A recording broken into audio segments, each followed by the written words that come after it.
जय Jagannath welcome to a fresh mini vlog. Weekend पूर्व दिन ऑफिस रू घर को फेरबार खुशी किसी अलग थाए। देन रज दिन सका उठी आमे भाविलु रज को घर ठू दूर से सीना अच्छु किंतु टिके ट्राए करूँ खुशी हाँपाई टिके सेलिब्रेट करने। सका उठिकी डिटॉक्स वाटर पीली। डिटॉक्स वाटर पीलु देन आमे किछि ड्राई फ्रूट्स खाइलु। देन आम मॉर्निंग को स्टार्ट कलु। तापर भाविली रजरे किछि स्पेशल छोट आलू थिला तो ताको कषा बनैबी। आलू को मु प्रेशर रे चढ़ेली। तापर मसला प्रिपरेशन कली। आउ आलू को मु टिके कषा करबा आगुरु फ्राए करिकी कषा करबा को पसंद करे काहेकि ना मते लागे ता द्वारा टेस्ट टिके एनहांस हुए बोली। आलू को मु किछि मसला पकेकी फ्राए कली। तापर मसला कषिकी आलू कषा बनैली। ये छोट आलू एठी मिली भी गला आमती छोट आलू कषा खाइबा भल लगे पूरी सहित। तापर डेजर्ट रे हस्बैंड को टिके मीठा खाइबा को पसंद तो किछि ड्राई फ्रूट रोस्ट कली। देन सिमेई को भी से घी रे ही रोस्ट कली। तापर किछि पानी ऐड करिकिना सिमेई को किछि टाइम पानी रे ही फुटबा को देली।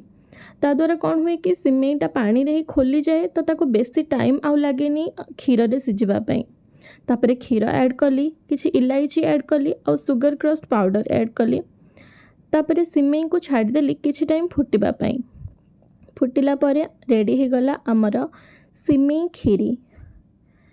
तापर गरम गरम पूरी छाणिलु। पूरी छाणिकी आमे आसीगलु ब्रेकफास्ट करने। आमर ब्रेकफास्ट रेडी हो जाइतला पूरी आलुदम सिमेई खीरी।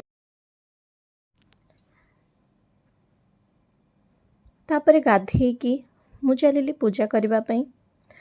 तापर रज सजबाज तो हो पारलिनी किंतु मोर रेगुलर डेली स्किन केयर करिकी मु रेडी हो गली पूरा दिन घरे रिलैक्स करने आ रज को एमती ही सेलिब्रेट करने। सतरे घर ठू दूर रे तो किछि फेस्टिवल भली फील हुएनी। फिर भी आमे ट्राए कलु टिके खुशी हाँपाई टिके आम हिसाब रे सेलिब्रेट करने। कौन करवा दूर रे अच्छु आ तो किछि करि परिबानी। देन फिजिकल लूडो पटारे तो लूडो खेली पार्लुनी तो फोन रे लूडो खेलिकी छास पीकी आमे भाविलु टिके रजर भाइब नबाई। देन किछि बैटर थिला ताको भाविली किछि बिरी बड़ा बनै देबी। आज आउ किछि लंच बनैलुनी। सकाळर बहुत सारा खाइबा बंची थिला तो ताको ही आमे पुणी रिपीट कलु। आ संध्यारे बाहरी गलु पाख मार्केट को टिके बुलिबा पई आ आइसक्रीम खाइकी रज सेलिब्रेट कलु आ आम डे एंड कलु। Bye thank you.